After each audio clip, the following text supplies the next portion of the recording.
mengasihiku dengan sepenuh hati. Tak pernah sama seperti dunia ini.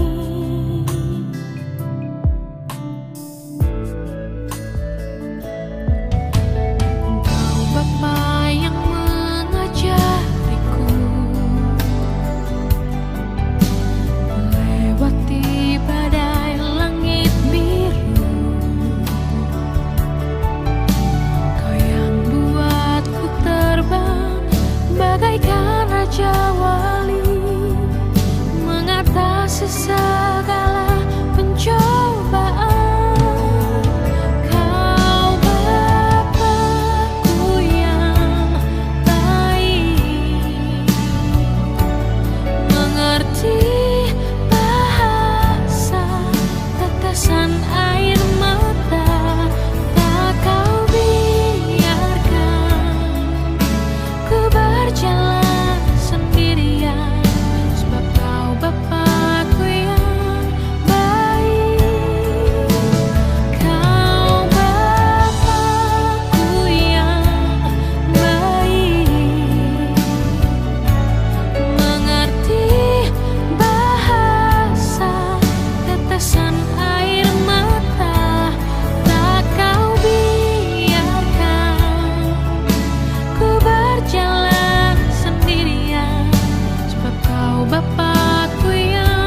Ibu, Bapak, dan Saudara, anak-anak yang Tuhan Yesus kasihi, malam hari ini kembali kita akan merenungkan bagian berita firman Tuhan dari Amsal pasal 4 ayat 5 dan 6 dengan tema kiranya hikmat selalu besertamu.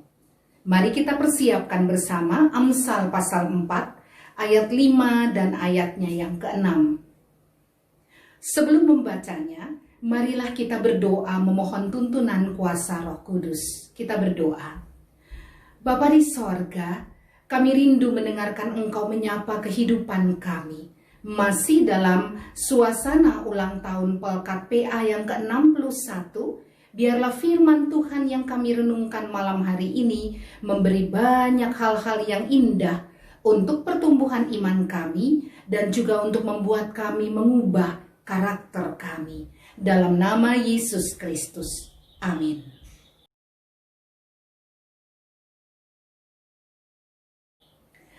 Amsal pasal 4 ayat 5 dan ayat yang ke-6. Demikian firman Tuhan. Perolehlah hikmat, perolehlah pengertian. Jangan lupa dan jangan menyimpang dari perkataan mulutku. Janganlah meninggalkan hikmat itu, maka engkau akan dipeliharanya. Kasihilah dia, maka engkau akan dijaganya. Demikianlah pembacaan Alkitab. Terpujilah Kristus.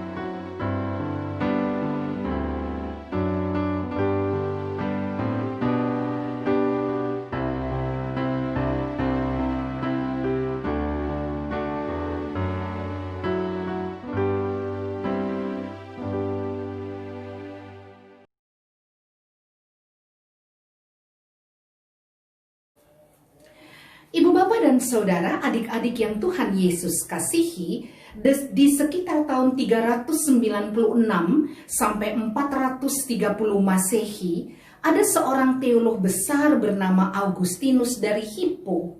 Ya, Hippo itu nama kota. Kota di mana? Kota di Aljazair, di benua Afrika. Agustinus ini berasal dari Hippo dan dia juga menjadi pastor, ya, dia Katolik.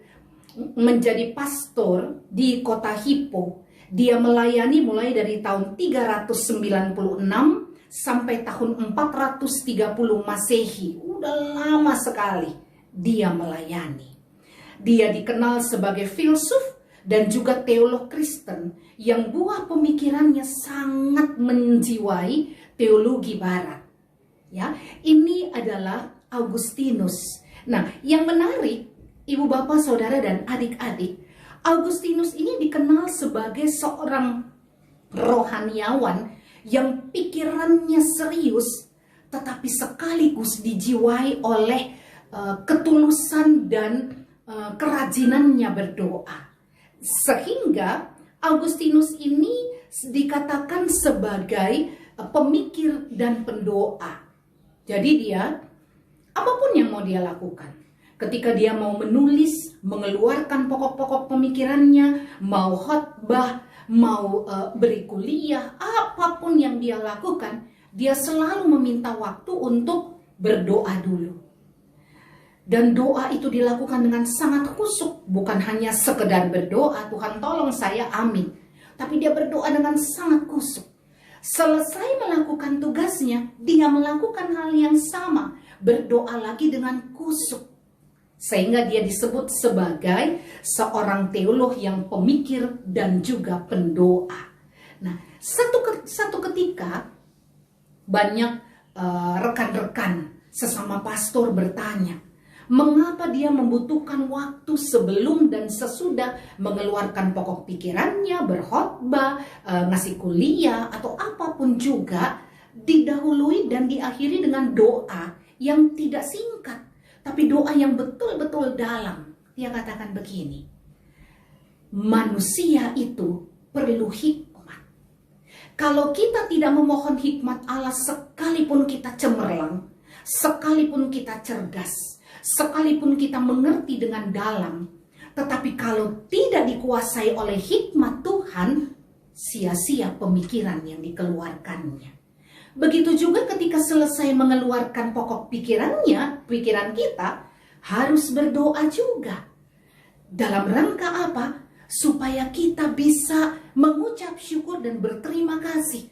Betapa hikmat itu berharga, sehingga kita perlu mengucap syukur kepada Tuhan, Sang Sumber Hikmat. Bapak, Ibu, dan Saudara, adik-adik yang Tuhan Yesus kasihi, mengapa hikmat itu begitu penting? Apa sebenarnya hikmat itu?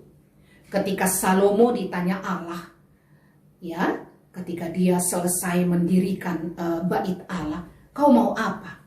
Mau kekayaan? Mau kekuasaan? Kau mau aku sebagai Allah mengalahkan bangsa-bangsa asing yang ada di sekitarmu? Apapun yang kau minta akan aku berikan. Apa yang Salomo katakan? Semua itu bisa diperoleh. Tapi yang sulit diperoleh dan itu yang aku minta adalah hikmat daripadamu. Salomo melihat hikmat itu sebagai sesuatu yang sangat penting di dalam hidupnya. Selanjutnya ketika dia sudah memperoleh hikmat, kita tahu ada cerita luar biasa. Bagaimana Salomo didatangi dua perempuan yang mengakui bahwa bayi yang dibawa pada saat itu adalah anak mereka. Yang satu katakan enggak, itu anak saya.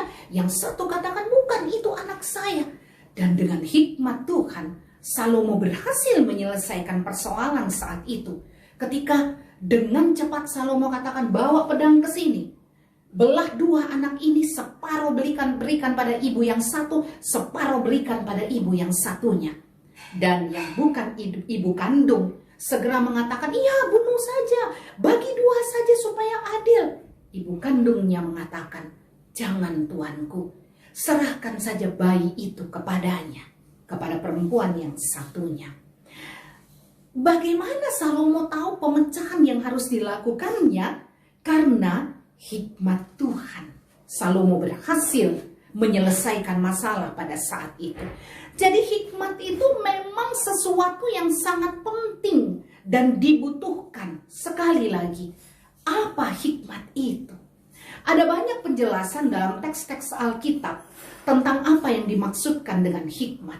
Tapi saya mau mengajak Bapak, Ibu, Saudara, adik-adik sekalian memahami hikmat dalam konteks sekarang ini. Ada 4 hal.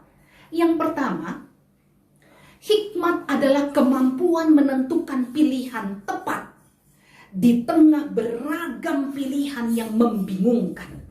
Ya, era sekarang ini yang disebut sebagai era postmodernisme sudah melewati modern, memperhadapkan kita semua pada beragam pilihan dan terserah kita mau pilih yang mana. Mulai dari yang sederhana. Pilih pakaian di lemari, hari ini mau pakai warna biru kah, atau warna putih, atau warna apa. Pilih masakan yang mau kita makan, mau masak di rumah atau mau beli lewat media online yang ada. Sampai pada hal-hal besar, memilih pasangan hidup, memilih pekerjaan, memilih apapun dalam hidup kita. Nah, di antara sekian banyak pilihan, mana yang ketika saya pilih itu akan mendatangkan hal yang berharga dalam hidup saya, mendatangkan hal positif untuk perjalanan hidup saya ke depan?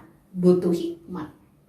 Yang kedua, hikmat adalah kemampuan mengambil keputusan tepat di tengah situasi yang tidak jelas.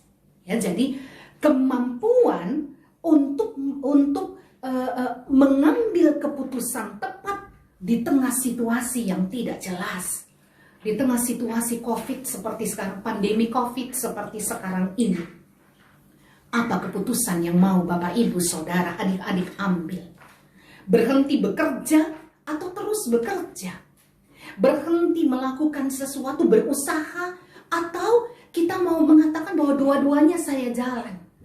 Atau Bapak Ibu akan memilih untuk punya kebun hidroponik, Atau ada sepenggal tanah kosong yang mau kita tanami dan kita isi dengan tanaman yang cepat bisa dituai, tomat kah, cabai kah, cepat, dan itu kita jual.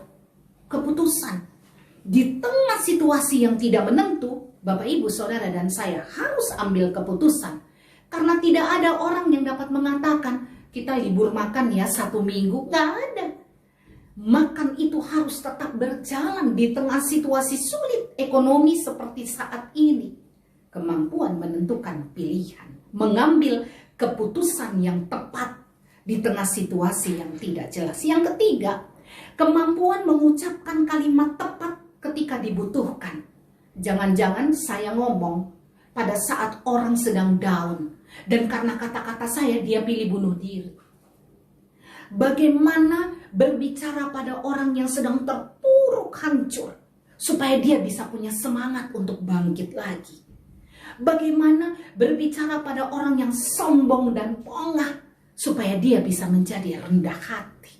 Butuh hikmat. Yang keempat, hikmat adalah ketenangan di tengah situasi kacau balau. Ketika dalam rumah kita semua panik, apa yang harus dilakukan, bagaimana kami makan, apa yang harus kami putuskan, dan lain sebagainya. Tenang, mari kita duduk, ambil saat untuk datang pada Tuhan.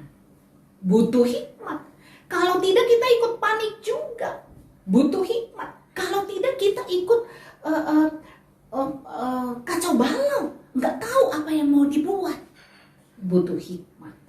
Jadi Bapak Ibu dan Saudara, hikmat itu merupakan sesuatu yang sangat kita butuhkan dalam kehidupan kita. Nah, dalam perikop kita malam hari ini, firman Tuhan dalam konteksnya menunjukkan bahwa sumber hikmat itu datangnya dari, kalau ayat 1 ya, seorang ayah, didikan seorang ayah. Kita ambil secara umum didikan orang tua. Bagaimana hikmat itu datang berasal dari 2 hal. Kalau kita baca ya, Amsal sebelumnya maupun Amsal sesudahnya, ada 2 hal.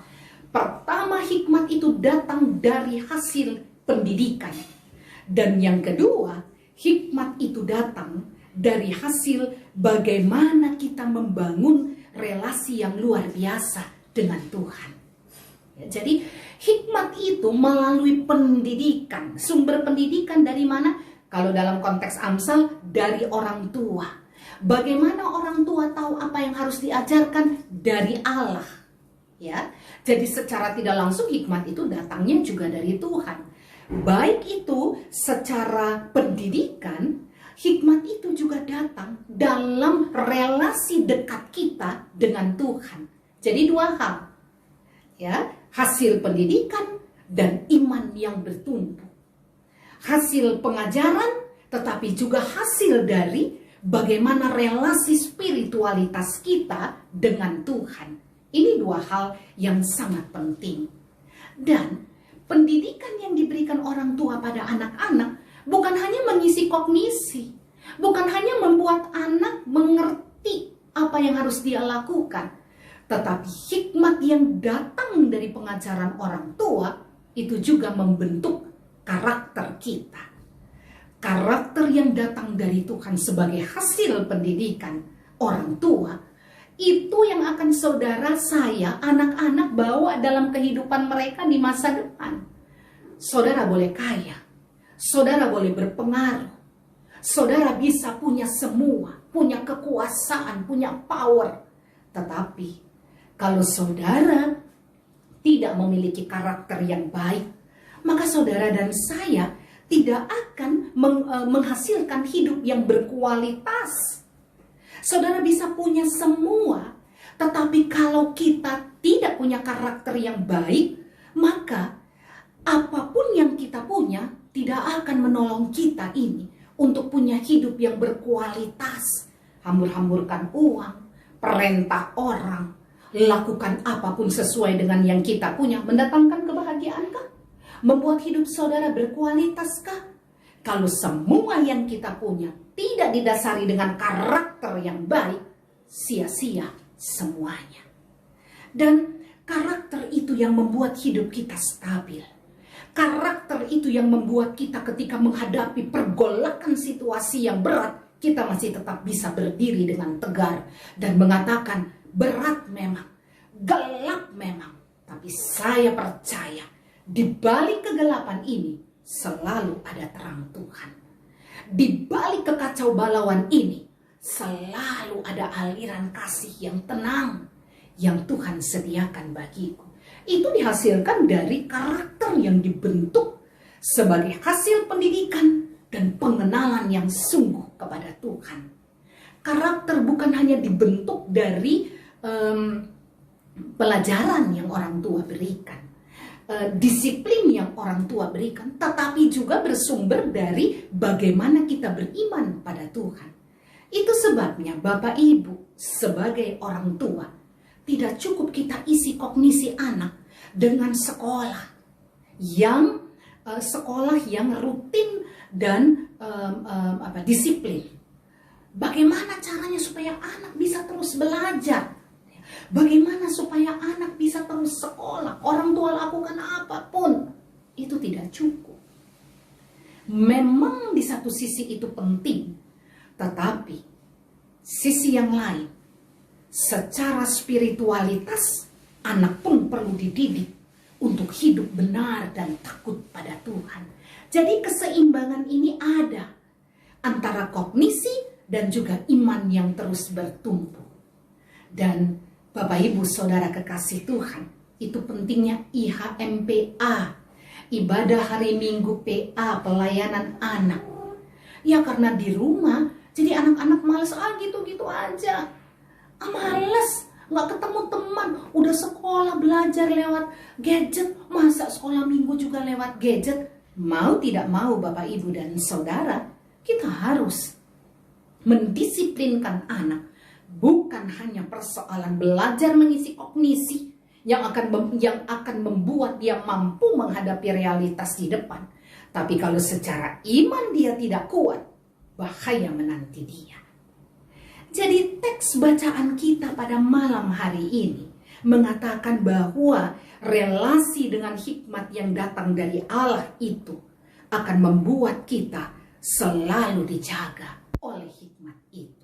Selalu dibimbing dan dituntun oleh hikmat yang melalui pengajaran formal, tetapi juga kita dapatkan dari Allah.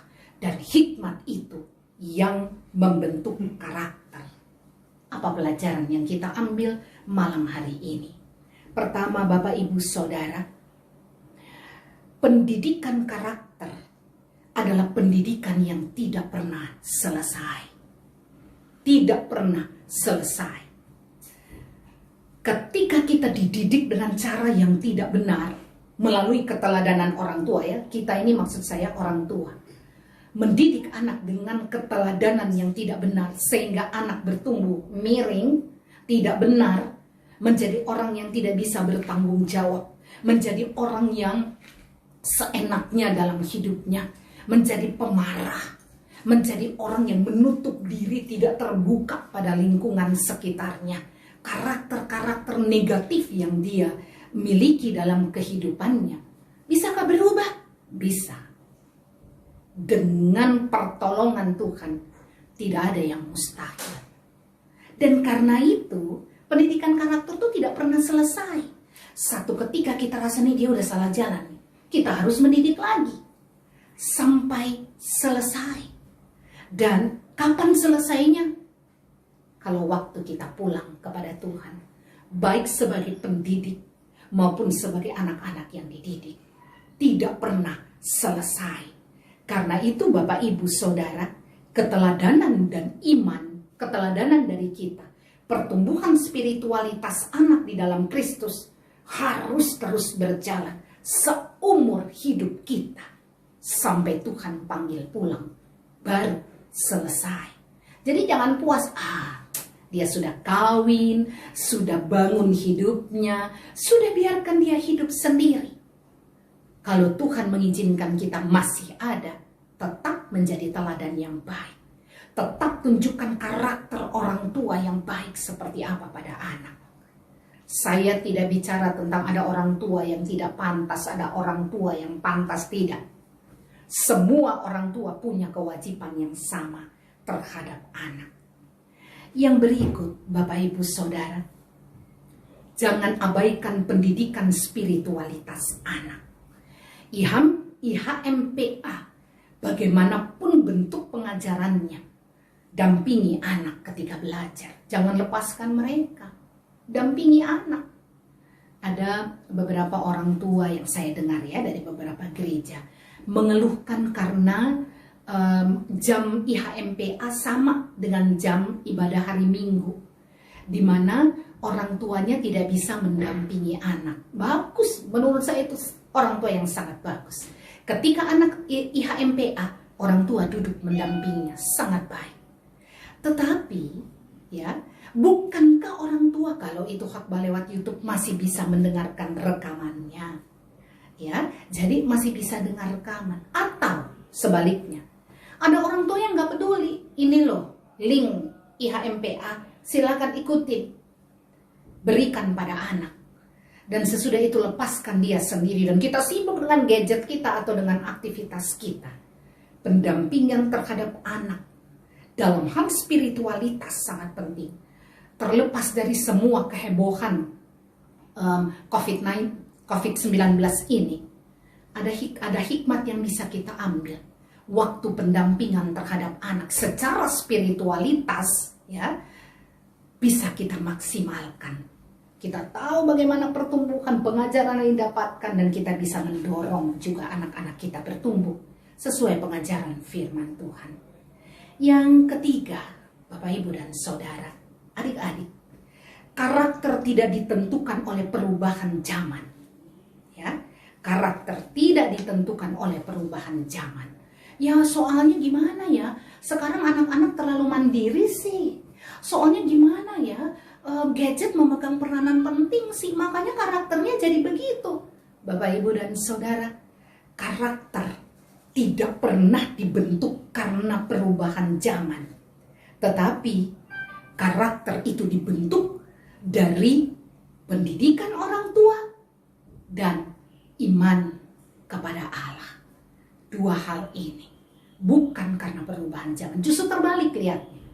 Kalau karakter yang dibentuk dari hikmat berdasarkan pengajaran orang tua dan hikmat yang datang dari Tuhan karena pengenalan pada Allah, maka perubahan zaman seperti apapun, anak-anak kita akan mampu bertahan. Mereka menjadi manusia-manusia berkualitas dalam menjalani kehidupan ini. Tuhan menolong kita semua, Tuhan menyertai kita, sehingga ada banyak hal positif yang bisa diambil dari pengajaran firman Tuhan.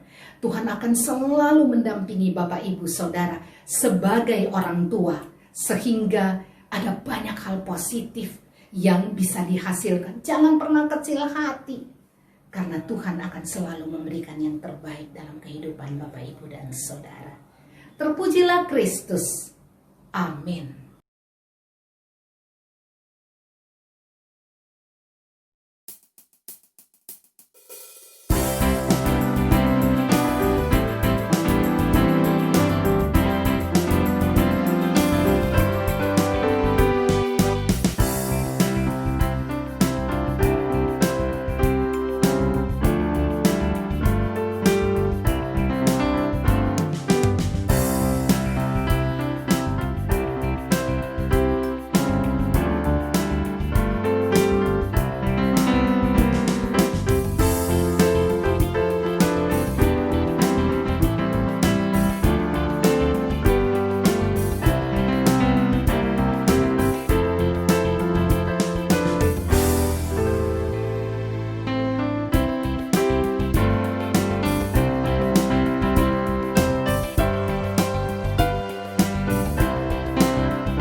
Umat yang dikasihi Tuhan, Ibu Bapak, Saudara, dan anak-anak yang terkasih, mari kita berdoa. Bapa di sorga, kami sangat bersyukur malam hari ini kami diberkati lewat Amsal untuk menjadi orang tua yang baik bagi anak-anak kami. Kami mengerti bahwa pendidikan kognisi anak, ilmu pengetahuan itu sangat penting, tetapi harus didukung juga dengan pendidikan iman di dalam Tuhan. Keseimbangan itu harus kami jaga betul, karena ini akan menjadi bekal bagi anak-anak kami dalam perjalanan kehidupan mereka ke depan. Kami juga bersyukur karena firman Tuhan ini boleh mengingatkan anak-anak betapa pentingnya pendidikan yang datang dari orang tua, karena bukan hanya mengisi kognisi, tetapi juga membentuk karakter anak lewat pengajaran-pengajaran dan pengalaman hidup yang dibagikan oleh orang tua. Dan anak juga mengerti betapa pentingnya pendidikan iman di bangku ibadah hari Minggu Pelkat PA. Dan mereka akan rajin ikut ibadah sesuai usia mereka, karena ini penting untuk masa depan, pembentukan karakter, tetapi juga kekuatan dalam menjalani kehidupan di depan yang entah akan seperti apa. Terima kasih Tuhan, tolong kami agar melihat hikmat dari Tuhan itu menjadi hal penting melalui pendidikan karakter, tetapi juga melalui pembekalan rohani bagi anak-anak, sehingga karakter yang terbentuk kuat akan membuat anak-anak kami memiliki kualitas manusia-manusia Indonesia yang luar biasa. Bapa di sorga, malam hari ini kami berdoa untuk bangsa dan negara kami dalam segala kondisinya.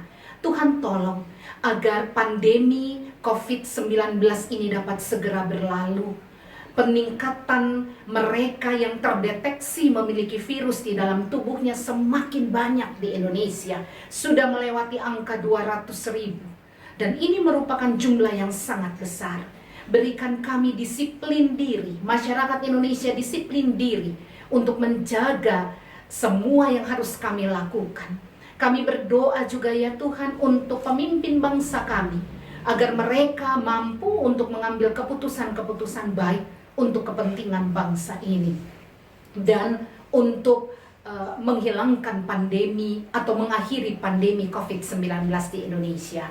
Kami juga berdoa ya Tuhan untuk mereka yang sakit, yang ada di rumah sakit, Tuhan jamah dengan nama Yesus, agar mereka boleh dipulihkan kembali, pulang berkumpul dengan keluarga. Mereka yang berduka karena kehilangan kekasih hatinya, lipurkan mereka dengan pelukan Tuhan yang nyaman. Kuatkan mereka untuk menjalani hari-hari kehidupan di depan. Kami berdoa pada saat ini ya Tuhan untuk semua hal yang terjadi dalam kehidupan bangsa dan negara kami. Dan kami berdoa untuk gereja-gereja Tuhan dalam pelayanannya, biarlah semakin optimal dalam memungkinkan pelayanan spiritual, tetapi juga pelayanan mental bagi umat. Mereka kuat menghadapi kondisi ekonomi dan kondisi Indonesia seperti saat ini. Kami juga berdoa ya Tuhan untuk secara khusus GPIB Jemaat Galilea Bekasi. Berkatilah seluruh pelayanan yang berjalan dan semua unsur layan yang ada, agar nama Tuhan boleh dipermuliakan di tengah jemaat ini. Dan ada banyak hal baik yang boleh dilahirkan lewat pelayanannya. Terima kasih ya Tuhan, minggu yang baru berjalan di hadapan kami. Ada banyak hal yang ingin kami lakukan. Jangan tinggalkan kami Tuhan, tapi melangkahlah bersama dengan kami semua.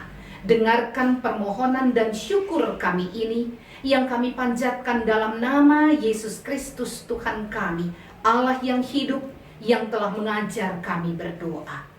Bapa kami yang di surga, dikuduskanlah namamu, datanglah kerajaanmu, jadilah kehendakmu di bumi seperti di surga. Berikanlah kami pada hari ini makanan kami yang secukupnya, dan ampunilah kami akan kesalahan kami, seperti kami juga mengampuni orang yang bersalah kepada kami. Dan janganlah membawa kami ke dalam pencobaan, tetapi lepaskanlah kami daripada yang jahat.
Halo Jemaat GPIB Galilea Bekasi, apa kabar?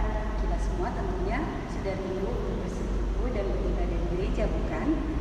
Merujuk pada surat Kementerian Agama yang telah mengizinkan untuk rumah ibadah dibuka kembali, serta petunjuk dari Majelis Sinode GPIB tentang tata cara beribadah di masa tatanan baru ini, maka ada hal-hal yang perlu diperhatikan dalam rangka kita akan hadir bersama-sama beribadah di gedung gereja GPIB Galilea Bekasi.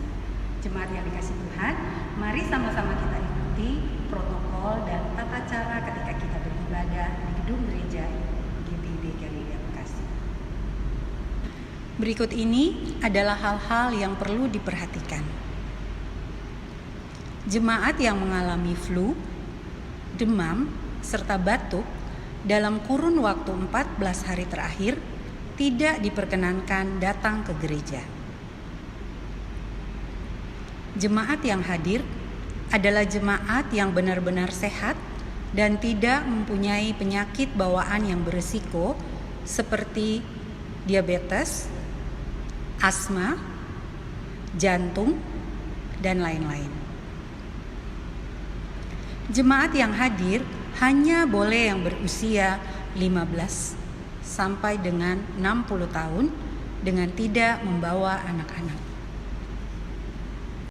Jemaat yang akan hadir harap mendaftar kepada koordinator sektor masing-masing paling lambat hari Jumat dan akan dikonfirmasi ulang sesuai kuota yang ada.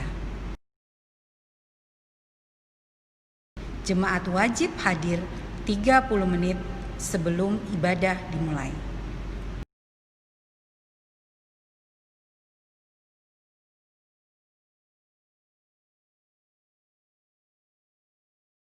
Jemaat memarkir mobil dan motor di tempat yang telah disediakan.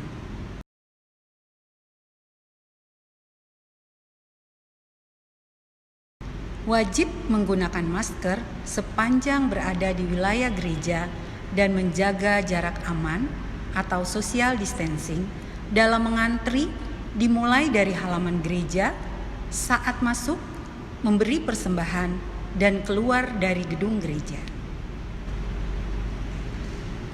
Jemaat harus melakukan pengecekan suhu badan oleh petugas, dan bagi jemaat yang suhu tubuhnya di atas 37,5 derajat Celcius, dipersilakan menuju ruang serbaguna.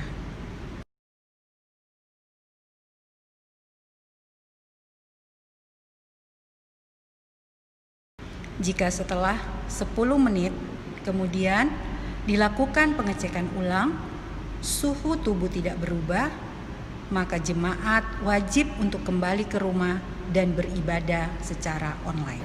Mohon maaf Ibu, suhunya masih tinggi, jadi mohon beribadah dari rumah.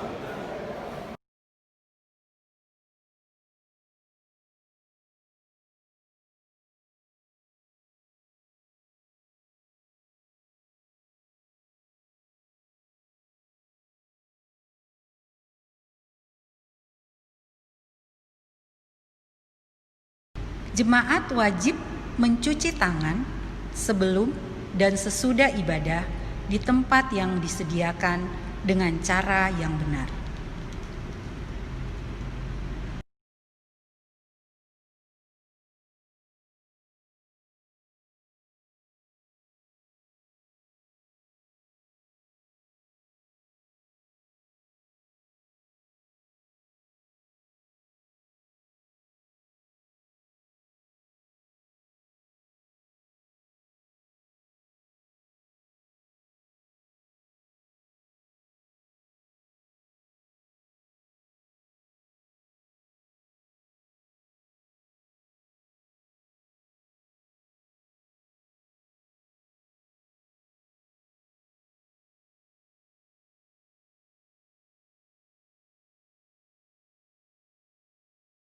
Jumlah jemaat dalam ruang ibadah maksimal 100 orang, 70 orang di lantai 2 dan 30 orang di balkon.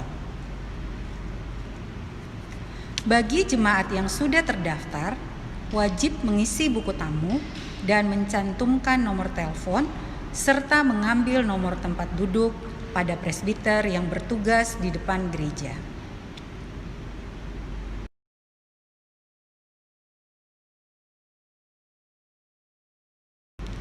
Jemaat dipersilakan duduk sesuai nomor tempat duduk yang telah diberikan yang akan dipandu oleh presbiter bertugas.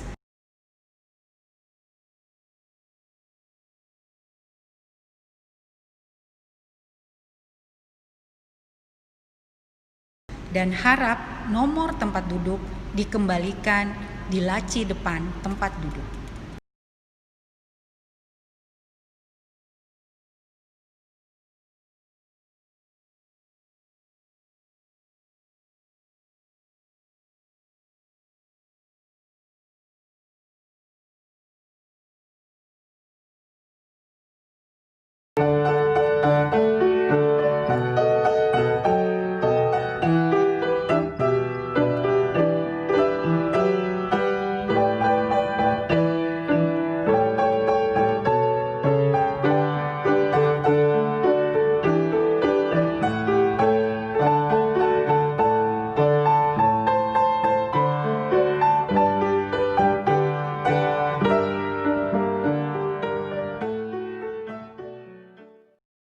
Saat ini dengan hati bersyukur, mari kita membawa persembahan dan diri kita untuk menjadi berkat dalam pelayanan gerejanya. Biarlah pemberian kita ini berkenan baginya. Tuhan memberkati persembahan kita. Pemberian persembahan dilakukan menggunakan amplop yang telah dipersiapkan oleh masing-masing warga jemaat dengan memasukkan langsung ke dalam kotak persembahan, karena tidak ada kantong persembahan yang akan diedarkan, dengan tetap menjaga jarak aman selama mengantri.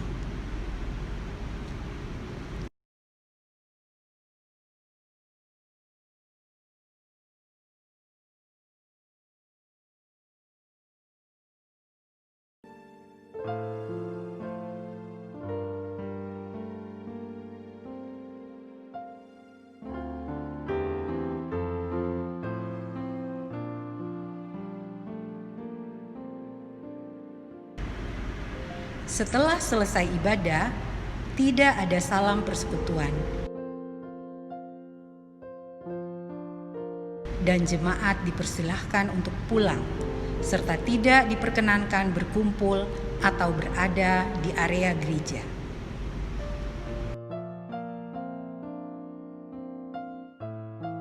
Akses keluar masuk ruang ibadah hanya melalui satu pintu, yaitu pintu utama. Penyemprotan disinfektan di ruang ibadah dilakukan sebelum dan sesudah ibadah dilaksanakan, dan semua petugas serta presbiter yang melayani wajib menggunakan perlengkapan standar sesuai protokol kesehatan. Jemaat yang dikasihi Tuhan, demikian hal-hal dan protokol ibadah yang harus kita laksanakan ketika kita beribadah di gedung gereja GPIB Galilea Bekasi. Para presbiter bertugas dan seluruh jemaat yang hadir wajib mematuhi protokol dan tata cara beribadah sesuai dengan penjelasan di atas, sehingga ketertiban dan kesehatan kita semua bisa terjaga.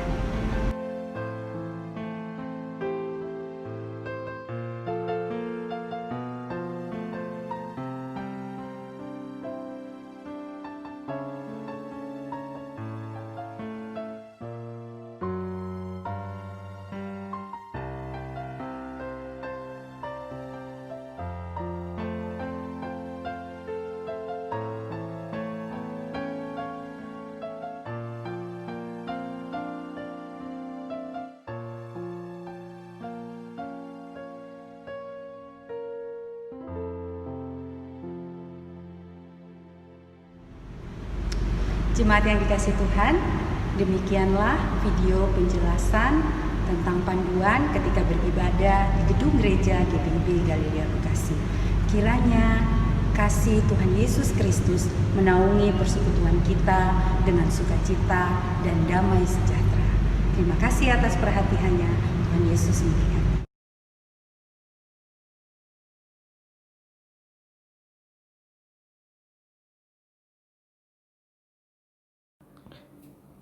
Bapak, Ibu, dan Saudara kekasih Tuhan, anak-anakku yang dikasihi Tuhan, marilah kita kembali dalam kehidupan kita sesehari.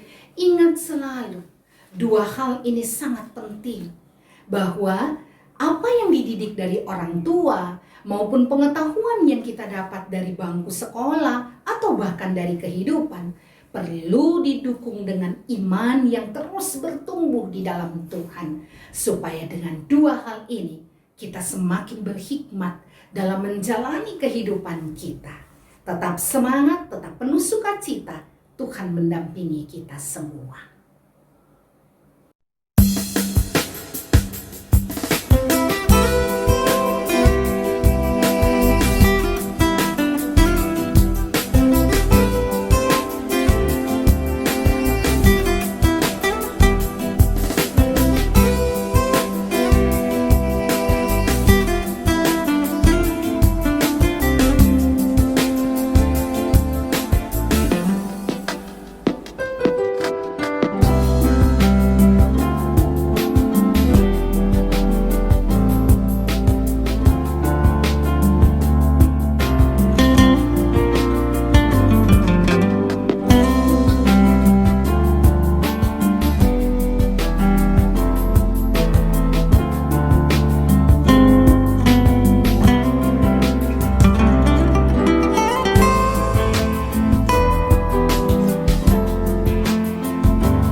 Bapak, Ibu, dan Saudara, anak-anak yang dikasihi Tuhan, arahkanlah hati dan pikiranmu kepada Tuhan dan terimalah berkat-Nya. Kasih karunia, damai sejahtera, penyertaan yang tak berkesudahan, sukacita, semangat, dan kekuatan yang bersumber dari Allah Bapa di dalam Yesus Kristus Putra Allah yang tunggal dan kuasa Roh-Nya yang kudus menyertai kehidupan ibu bapa, saudara, dan anak-anak sekalian dari sekarang sampai selama-lamanya. Amin.